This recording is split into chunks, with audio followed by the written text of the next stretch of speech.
আসসালামু আলাইকুম সুপ্রিয় শিক্ষার্থীগণ, আপনারা 100% কমন পাবেন যদি আজকের এই ভিডিওটি মনোযোগ সহকারে দেখেন। তাহলে ইনশাআল্লাহ আপনারা তৃতীয় বর্ষ পরীক্ষায় 100% কমন পাবেন। আপনারা 2023 সালের অনার্স তৃতীয় বর্ষ পরীক্ষায় অংশগ্রহণ করবেন। আপনাদের পরীক্ষা অনুষ্ঠিত হবে 2025-এ। তো দেখুন, আমি আপনাদেরকে বলেছিলাম যে কালকে অর্থাৎ আগের ভিডিওতে যে সালভিত্তিক কিভাবে পড়তে হয় এবং সালভিত্তিক কিভাবে পড়লে আপনারা সর্বোচ্চ কমন পাবেন সে বিষয়টি কিন্তু ইতিপূর্বে আমরা আলোচনা করে দিয়েছি। এখন আপনারা 100% কমন পাবেন কিভাবে, আমি আপনাদেরকে বলেইছিলাম যে উত্তম পদ্ধতি। আমার কাছে কি উত্তম পদ্ধতি বলেছিলাম? দেখুন, আমি কিন্তু বলেছিলাম যে টপিক বা অধ্যায় ভিত্তিক প্রস্তুতি নেওয়াটাই হচ্ছে আমার কাছে উত্তম। কেন এবং কি জন্য বলেছিলাম, আপনারা যদি আজকের এই ভিডিওটি ধৈর্য সহকারে দেখেন তাহলে ইনশাআল্লাহ আপনারা বুঝতে পারবেন। আমি আপনাদেরকে বলবো যে অবশ্যই ভিডিওটি ধৈর্য সহকারে মনোযোগ দিয়ে দেখবেন, তাহলে বুঝতে পারবেন যে কিভাবে পড়লে আপনারা 100% কমন পাবেন। দেখুন, আমি আপনাদেরকে বলবো টপিক বা সাল ভিত্তিক পড়াটা কেন উত্তম, কারণ এবং কিভাবে পড়লে আপনারা 100% কমন পাবেন। দেখুন, টপিক বা অধ্যায় ভিত্তিক যখন আপনি পড়বেন তখন আপনার পুরো অধ্যায় বা টপিক আপনার কনসেপ্ট ক্লিয়ার হবে, কিন্তু শুধুমাত্র আপনি যদি সাল ভিত্তিক পড়েন তাহলে সেই কনসেপ্ট কিন্তু ক্লিয়ার হবে না। সো এটাই কিন্তু আমার কাছে মূল পদ্ধতি। এখন দেখুন কিভাবে পড়বেন এবং কিভাবে পড়লে আপনারা সর্বোচ্চ কমন পাবেন। ধরুন আপনাদের একটা কবিতা বা একটা গল্প যাই হোক বা একটা উপন্যাস, ধরুন একটা উপন্যাসের মোট গল্প রয়েছে কয়টি, একটা উপন্যাসের মোট প্রশ্ন রয়েছে কয়টি?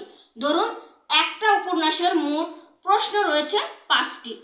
আপনাদের প্রত্যেকটা একটা উপন্যাসে হয় 4টি অথবা 5টি প্রশ্ন থাকে। একটা উপন্যাসে 4টি অথবা 5টি বা 3টি, কোনো সময় 2টা প্রশ্নও কিন্তু থাকতে দেখা যায়। তো দেখুন, মানে আমি আপনাকে টপিকও হইতে পারে।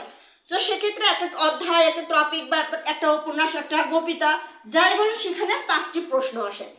এখন আপনারা দেখবেন যে কোনো প্রশ্ন বারবার রিপিট হয়, এখান থেকে কোনো প্রশ্ন বারবার রিপিট হয়। এর মধ্যে থেকে 3টা প্রশ্ন আপনারা পাবেন যে প্রশ্নগুলো বারবার রিপিট হবে। সেই প্রশ্নগুলো খুব ভালো করে পড়ে ফেলবেন। কথাটা বুঝছেন? যে সেই প্রশ্নগুলো কিন্তু যেগুলো বারবার রিপিট হয়েছে সেগুলো ভালো করে পড়ে ফেলবেন। 3টা প্রশ্ন খুব ভালো, মানে বেশি রিপিট হয়েছে, সেগুলো আপনারা 5 স্টার দিয়ে ভালো করে পড়ে ফেলবেন। একদম টপিক ভিত্তিক ধরবেন, টপিক ভিত্তিক বা অধ্যায় ভিত্তিক বা কবিতা বা সাজেশন ভিত্তিক ধরে আপনারা এই 3টা প্রশ্ন খুব ভালো করে পড়ে ফেললেন, মানে খুবই ভালো। এই 3টা প্রশ্ন এমন ভাবে পড়বেন যেন এই 2টা প্রশ্নের উত্তর অটোমেটিক হয়ে যায়, কেননা কনসেপ্ট আপনার ক্লিয়ার আছে। কনসেপ্ট যখন আপনার সম্পূর্ণ ধারণা রয়েছে তখন কিন্তু এই 3টা দিয়ে এই 2টার উত্তর করা মানে খুবই ইজি হয়ে যাবে। ঠিক এভাবে আপনারা পড়ে ফেলবেন। আপনারা চিন্তা ভাবনা করবেন, অনেক সময় হবে যে এই প্রশ্নটা কম ইম্পর্টেন্ট, অর্থাৎ বারবার আসেনি, কিন্তু এই একটি প্রশ্ন পড়ার কারণে বাদ বাকি 2-3টা প্রশ্নের উত্তর হয়ে যাবে। তখন কিন্তু এই একটি প্রশ্নে আপনারা 5 স্টার দিয়ে দিবেন। আশা করি বুঝতে পেরেছেন আমি কি বলেছি। যে প্রশ্নটা পড়লে বাদ বাকি প্রশ্নের উত্তর হয়ে যাবে ঠিক সেইভাবে পড়ুন। আর একটা সাবজেক্টে যদি আপনার 4টা উপন্যাস বা 5টা উপন্যাস থাকে, তাহলে দেখুন 5টা উপন্যাস থাকলে প্রত্যেকটা গল্প থেকে যদি আপনি 3টি করে পড়েন তাহলে কিন্তু মাত্র 15টা প্রশ্ন করতে হবে। 4টা থাকলে মাত্র 12টা প্রশ্ন করতে হবে। এভাবে যদি আপনি কনসেপ্ট সম্পূর্ণ ধারণা নিয়ে পড়েন তাহলে কিন্তু পরে দেখেন কতটা কমে গেল। আর কি হলো, আপনার যদি 5টা মানে উপন্যাস বা কবিতা যাই বলুন, আমি বারবারই বলছি যে যেভাবে যে সাবজেক্টই হোক না কেন, এটা কিন্তু সবগুলো ক্ষেত্রে কিন্তু আপনারা অ্যাপ্লাই করতে পারবেন। দেখুন, একটা উপন্যাস থেকে যদি 3টা প্রশ্ন পড়েন তাহলে মাত্র যদি 4টা থাকে তাহলে 12টা প্রশ্ন কিন্তু আপনাকে পড়তে হচ্ছে। এমনকি এই 12টা প্রশ্ন পড়লে আপনার বিভাগ ক বিভাগ হয়ে যাবে, খ বিভাগ হয়ে যাবে, এমনকি গ বিভাগও হয়ে যাবে। তাহলে দেখুন কত ইজি হয়ে গেল পড়াটা। যদি আপনারা মানে উপন্যাস ধরে পড়েন যে এই উপন্যাস, কিন্তু আপনারা যখন সাল ভিত্তিক পড়বেন এই সুবিধাটা কিন্তু আপনারা পাবেন না। কেননা এই দেখা যাবে যে প্রত্যেকটা গল্প থেকে একটা করে পড়ছেন, কনসেপ্ট আলাদাভাবে নিতে হচ্ছে, আলাদা ধারণা আসছে।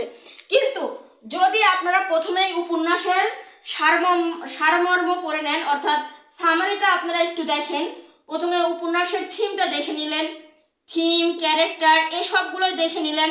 সব কিছু দেখে নেওয়ার পর যখন 3টা প্রশ্ন পড়বেন, খুব ভালো করে যখন আপনারা 3টা প্রশ্ন পড়বেন, বাকি এই গল্প থেকে, এই উপন্যাস থেকে যত প্রশ্ন আসে ঠিক তত প্রশ্নের উত্তরেই আপনাদের কিন্তু আপনারা উত্তর করতে পারবেন। যে প্রশ্নই কেন না আসে, যখন আপনার থিম, ক্যারেক্টার এবং বাকি 2-3টা প্রশ্ন ভালো করে পড়বেন, তাহলে যে কোনো প্রশ্নেরই কিন্তু তখন আপনারা উত্তর করতে পারবেন। আর একটা বিষয় যে এই যে 3টা প্রশ্ন পড়বেন, এই 3টা প্রশ্ন এমনভাবে ভালোভাবে পড়বেন, এই যে একটা উপন্যাস থেকে 3টা প্রশ্ন পড়ছেন, এর মধ্যে একটা প্রশ্ন অথবা 2টা প্রশ্ন এত ভালো করে পড়বেন যে পরীক্ষায় যেন মানে আপনারা 15 থেকে 20 মিনিটের মধ্যে খুব সুন্দর করে প্রেজেন্ট করতে পারেন, যেন 7 থেকে 8 নম্বর অনায়াসেই আপনাদেরকে দিয়ে দেয়। আশা করি বুঝাইতে পারছি। মানে এত ভালো করে পড়বেন। আর 3 নম্বর প্রশ্নটা একটু মোটামুটি ভালো করে পড়বেন, আর বাকিগুলো যেন একবার করে রিডিং করে দিয়ে যাবেন। আর যে 4 নম্বর আর 5 নম্বর যে প্রশ্ন ছিল, সেই প্রশ্নটা জাস্ট একবার করে দেখে যাবেন যেন উত্তর করতে পারেন। আশা করি বুঝাইতে পারছি। তবে এটা বাসায় কিন্তু দেখে যেতে হবে। এই যে আমি 4 এবং 5 নম্বর প্রশ্নের কথা বললাম, মনে করেন না যেন পরীক্ষার হলে গিয়ে বানিয়ে লিখবো, তা কিন্তু না। বরং বাসায় বসে একটু চিন্তা ভাবনা করবেন যে 1, 2, 3 যে প্রশ্নগুলো পড়লাম, এইগুলো দিয়ে উত্তর করতে পারি কিনা। আশা করি বুঝাইতে পারছি। ভিডিওটি যদি ভালো লাগে থাকে তাহলে অবশ্যই এই ভিডিওতে একটি লাইক, কমেন্ট করবেন আর ভিডিওটি শেয়ার করে দিবেন। অবশ্যই আমাদের চ্যানেলটিকে সাবস্ক্রাইব করে রাখবেন। ধন্যবাদ সবাই।